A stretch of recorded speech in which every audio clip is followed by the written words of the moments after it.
ঐ চেং কবিতা মুখস্থ হল নাই বে আজি কবিতা গাবলৈ দিম কৈছে নহয় আজি তামাম কবিতা গাম বে কেনেকা কবিতা মুখস্থ কৰি আনিছো মাষ্টৰ আজি পাগলা হৈ যাব ঐ ছাৰ আহিছে মনে মনে থাক চালা ইবাদে আজি এনেকা কবিতা গাম সকলো আহিছানে তোমালোকে আহিছো ছাৰ আহিছো বাৰু আজি তোমালোকক মই কবিতা পঢ়োৱা কথা আছিল আৰু তোমালোকে এটা এটা কবিতা মুখস্থ দিয়া কথা আছিলে নহয় জানো ঐ চেং প্ৰথম তই গাই দিবি দেই হ'ব দে টেনচন নলবি আজি এনেকা কবিতা গাম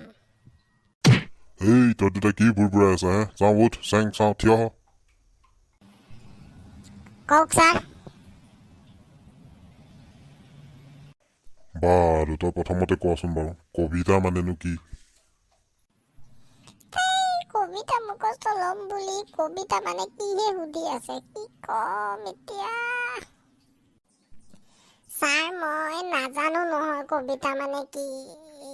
পাহৰিছো কবিতা বাৰু মন তই কচোন তই ক কবিতা মানে কি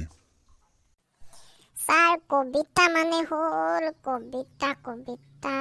ছাৰ ক মানে কম বিতা মানে বিতা এই মানে এবিটাৰ ভিতৰত লিখিব পৰাটোৱে হ'ল কবিতা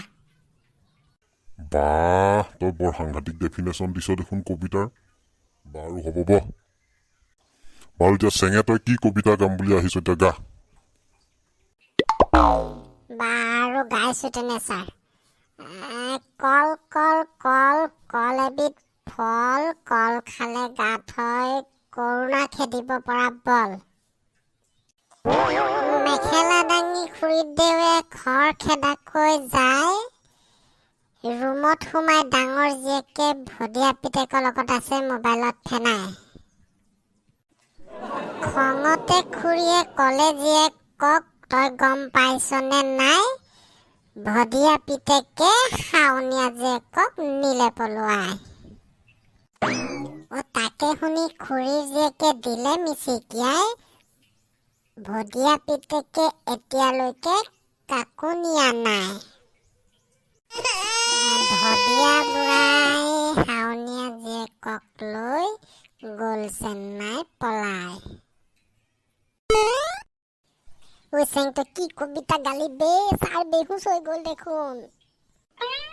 ও ছাৰ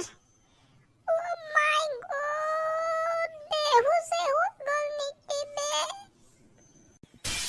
ঐ চেং তই কি কবিতা গালি বে ছাৰ বেহুচ এতিয়া কি হ'ব ঐ মন ভাগ পলা হেল্ল' বন্ধুসকল কনচেংহঁতৰ ক্লাছৰ কাহিনীবিলাক শুনি কেনে পাইছে জনাব আৰু আগলৈ কাহিনীসমূহ পাই থাকিবলৈ আমাৰ চেনেলটো ছাবস্ক্ৰাইব কৰিব থেংক ইউ